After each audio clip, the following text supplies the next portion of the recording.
That is how you damage, that's how you ruin good men. If you are a woman who is not healed through their trauma, say you were in a past relationship with a man who was extremely abusive to you, and in your survival mode, you would match his level of intensity. So you would start yelling, screaming, calling names, throwing things in his face because he was doing it to you. And now you're in a new relationship. And you're with a man who doesn't do anything like that. He's a super sweet dude. He has his flaws. He frustrates you and gets under your skin a little bit.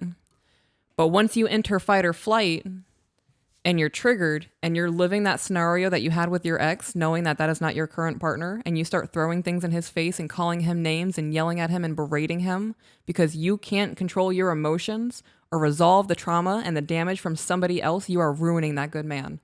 And you're going to take a little bit of a piece of him every single time that happens. Yep. And before you know it, you're going to have all the pieces. He's going to be a shell of a man of who he was. He's not even going to recognize himself when he looks in the mirror. Right. Every single day is going to be Groundhog Day for him. He's going to wake up, know there's going to be conflict that day, go to work, come home, and know he is not going to be appreciated. Yep. And because he's not going to feel appreciated, he's not going to appreciate you. And in turn, that's going to build more resentment in you. And you're going to continue to berate that man. What were you going to say? It's also going to create a whole lot of, I'm not doing this, I'm not doing that, I'm not going to help you, we're not going to have conversation, I'm going to start drinking, we're going to start playing video games. There's going to be a whole lot of things that are going to start happening in that scenario from a man who otherwise would not do those things because he's looking for an out. Right. That shell of a man shit really changes people. And It does. And when you start dating somebody, you have a reason that you want to be with them. And as you start to change who they are to fit what you think they need to be, you're going to end up with somebody who's not who you started with. And that's where everybody in the comments going, well, he changed. He's changed. He's not the same person I started. He's I a don't know narcissist. He hid it for the first 6 years, and now all of a sudden he's a piece of shit. Yeah, because he's fucking miserable because of the way that things are going. Or Right. women, for that matter. So when you're constantly, in a sense, telling your man that he is a pomegranate and you're throwing his vulnerabilities back in his face, and if he gets emotional in front of you or he starts crying and you tell him that he is less of a man because of that, like I said, you're taking pieces of him. And every time you take a piece, he's going to view a relationship different. You think everything is fine and dandy because now you're out of your trauma response. You're not in fight or flight. You've cried and apologized for treating him the way you did. And now everything is back to normal for you because he said it's okay. Right. But you can't take back everything you just said to him. That's going to be on repeat in his mind. And now he knows every time that there is a tense moment, he is going to have to listen to you do that over and over and over again. The relationship is going to diminish for him. You're going to be thinking that, you know, he still loves you. You're going to be expecting all of this affection and you're going to be wanting to be held and treated like a princess and a goddess. And that's not going to happen. Right. Well, when a man sees you as a demon, of course not. Right. Yep. I don't remember anything else I was going to say. So when that scenario, when a woman does that and that's their natural default is to just be unhappy and shitty, what are the steps that they take to start fixing that? The women? Because I guarantee that there are women who are listening to this episode that are going, damn, I do that when he walks in the door, I'm a shitty person. Right. Or I've thrown his vulnerabilities in his face, or our relationship is not good and maybe I'm the fucking problem. And like, people will take accountability. Obviously, there are people who are going to be like, that's not me. But there are people who are going to be like, damn, I might be that problem. And if I'm that problem, how do I resolve it? So for the ones who want to take an active step in solving things in your relationship, and anything that was just said you relate to, where he comes home and you immediately start nagging about something he forgot to do, or he gets emotional in front of you and you're like, oh my God, are you crying? You have to go to that man and apologize. That would be the first thing I do. I would say, I listened to something today. I recognize that I have been a piece of shit partner to you, and I am sorry for everything I've ever done to make you feel like less of a man. And I'm going to actively take steps to be better than that. And the only thing I can do is show you my actions, because at this point, my words mean nothing to you.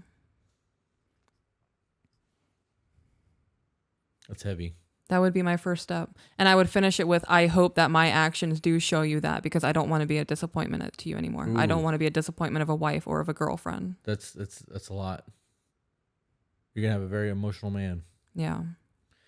And on the same side of that, or the opposite side of that coin, man, if you are in that kind of relationship and your partner is that nagging negative person, you need to, if they're not willing to make the changes necessary in themselves to address what's happening, you're going to have to be the bigger person, swallow your fucking pride and start doing more to get them back into their feminine. Because women who act like that are living in their masculine energy, and they're going to blame you for it, whether it's your fault or not. So unless they're willing to take the accountability and start working to change themselves, because nobody can fucking change anyone. You are responsible for you.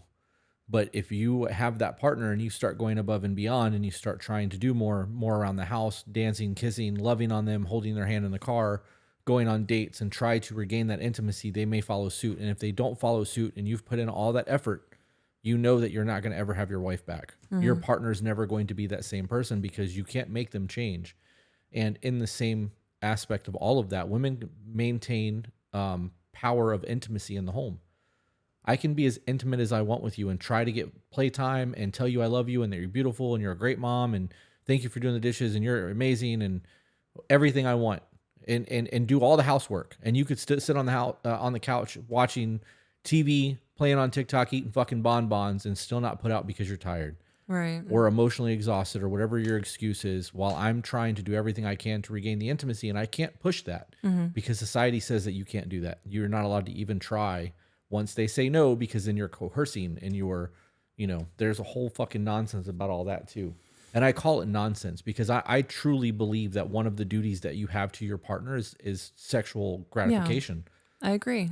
If you're married, it's your spousely duty. it is your spousely duty, right? Spousal duty? Spousal.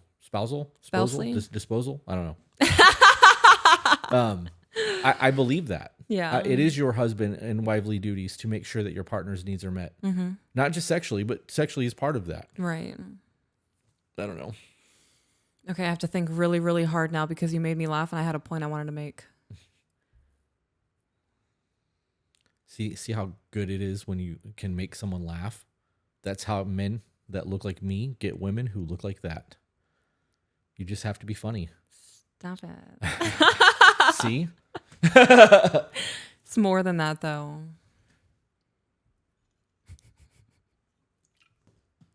I need you to reiterate the points you were making so it can trigger my mind. I don't remember the points I was making. Fuck.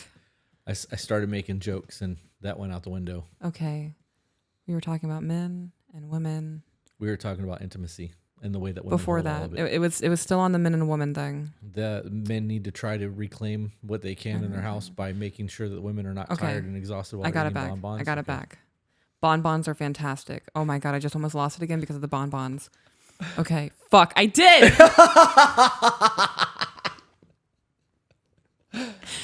Oh shit. We were talking about men and women. And men needing to be okay. It's back. It's so hard. Go. I feel like I'm pulling it. Okay, Go. Going. So it is hard to be the bigger person.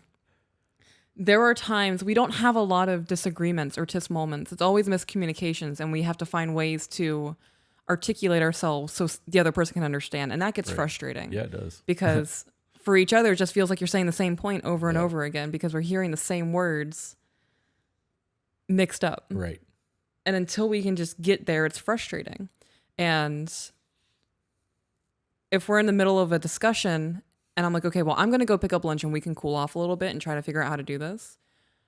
Even though I'm frustrated with you and I want to be like, F this guy, I am still going to walk over and give you a kiss before I leave the house. I'm going to tell you that I love you. In those moments, keeping that intimacy alive shows you that I am not willing to give up something in our relationship that otherwise would happen just because I'm frustrated with you or because you're frustrated with me. In those moments of frustration, when you skip those moments of kissing your spouse goodbye or giving them a hug before you walk away or saying, I'm frustrated, I still love you, that's going to kill it in your normal day-to-day life. Outside of those moments of tension, you're going to become accustomed to not doing that to each other. Yeah, the habits being broken. Right. Yeah. You're accepting that change. Oh, I had another point. In moments where you are frustrated with one another and you're in separate bedrooms, even if you're frustrated, if you have a thought of, I miss them, go and tell your partner that. That's going to reel them back in and be like, even though I'm frustrated with this person, I do love them. What if you're lazy? That's a you problem. And they're in the other room. No, you get your ass up. There is no excuse. I couldn't be like, Hey, yo, bitch, I miss you. That wouldn't work. I would accept that because that would make me laugh. Okay. See, it's all about laughter. But but that's not being lazy. When you said lazy, I imagine that you had that thought, but you're not going to get up and go and do it anyway. Right. In those moments of tense frustration and you're mad at each other and you think of something like, get up and do it. Go to your partner and say, I know that we're in the middle of something, but I need to tell you right now that I love you. Yeah. This does not change how I feel about you.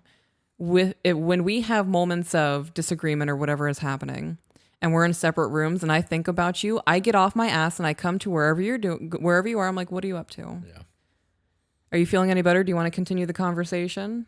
If it's a no, okay. I love you. I just wanted to check on you. Yep. That's important because it's letting the person know that you don't hate them. Right. And you still care. Right. And for people who have mental disorders or childhood trauma or trauma in general, those moments can really de-escalate the way somebody's feeling. And you can take something that would be an all-day affair and make it a fucking hour-long process.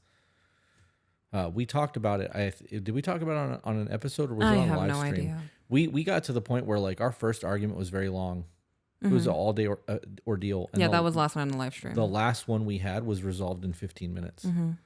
So, and every one of them was a miscommunication where we weren't listening. Right. Or we weren't understanding what was being said. And we were arguing the same point over and over and over again. Right. Yeah. I want to point that out. That first time you said it was an all-day affair, it was like 8 or 9 hours. Yeah, it was all day. It was an all-day thing. And the last one we had was only 10 or 15 minutes. That shows that both of us are working on the things we need to work on to communicate effectively with each other. Yep. If your guys' arguments are never resolved, or your moments of frustration are never resolved, or that every time you have one, it's an 8 or 10 hour ordeal and the next day is completely ruined because of it, neither of you are doing what needs to be done to effectively communicate. Yeah. If one of you just takes the time, you say something I don't understand, I'm going to say, I don't understand. Right. I need you to rephrase that. And when you say that, that eliminates everything. Instead of you arguing a point or reacting out of emotion because you didn't understand and now are you accusing me? When you just say, I don't understand, they rephrase it. You just eliminated probably an hour of arguing. Yeah, absolutely. Or saying, I need you to define the way that you just meant that because I want to make sure that I'm hearing you. Or even repeating it back. This is what I just heard you say. Is that what you meant? Is that what you said? Because, that actually helps too. Yeah. I would also like to point out that 10 to 15 minute argument, that miscommunication got heated to the point that there were tears involved. And within 10 minutes, there was laughter. Yeah. Like we went back to completely normal within 10 minutes. Our argument time lasted almost as long as the recovery time. That's insane. So, yeah. What were you about to say? I was going to say I was crying. I was the one that had tears. Just to clarify, guys, I know he gets emotional a lot of the time, but it was me this time. Okay. And I appreciate you not taking away the man card on the video cameras. I got you. Here, I'll slide it on the floor. Yeah, thanks. We're fucking stupid. Yeah. And it wasn't because you were being mean to me. It wasn't because you were saying things that were making me feel like bad, like I had to cry. I was crying because I was frustrated, because I was recognizing we were having a breakdown and I didn't know how to phrase myself to get you to understand. Yep. And I could tell because I was having that breakdown and I couldn't articulate myself properly, you were becoming frustrated. And that's why I started crying. I cry over fucking everything. That's just how my body decides to release my emotions. It happens. So, but it was because we were both frustrated. I would hope that you would have been frustrated with yourself too, because you weren't articulating yourself in a way that I could understand. But that frustration that built up in both of us, we took a second. Yeah. Like we paused everything and we were like, okay, neither of us is getting what the other person is saying. Say what you're trying to say, and I'm going to repeat it back to you until I got it. Yep. And we did that. And it only took 3 minutes. And then I said my side, and I said it until it clicked in your mind. You're like, okay, I get it. And that was it. And it wasn't just, okay, I get it. I repeated it back to what you were saying to validate the point, to let you know that I actually heard you. Right. And that's why the repeating back is important. Yep. If I didn't say that, that is exactly what happened. We repeated back to each other until we both understood. And we were like, that was fucking stupid. Yeah, we did actually both say that. We were like, that was stupid. But now we know in the future a way to articulate ourselves in a way the other person understands. And it gets better every single time. Yeah, it gets a lot easier. Yeah. And I got to be honest, it gets a lot easier because you get so used to having conflict with people and the way that conflict plays out that when you have conflict and it doesn't go that way, you're like, oh, that was new. Right. And then the next time it happens, it doesn't go that way. And you're like, okay, wait a minute, I'm seeing a pattern now. And then there's conflict again and it's less. And you're like, okay, wait a minute. Wait, what the fuck is actually happening right now? Every single time it's getting easier and easier, you become a lot less defensive, a lot less aggressive. It's a lot easier to be like, wait a minute, what the hell's going on right now? Because you've gotten used to this new behavior pattern. Right. And a lot of that comes down to just being able to communicate. And communication is 100%. And comprehension is 100%. And if you don't have one, you can't have the other. Right. You can communicate until you're blue in the face, but if your partner is not comprehending what you're saying, it doesn't matter. And you can be the best communicator in the world, but if you don't listen, it doesn't matter. So, yep. It's 45 minutes. I think that's enough minutes. talk if you about this whole thing.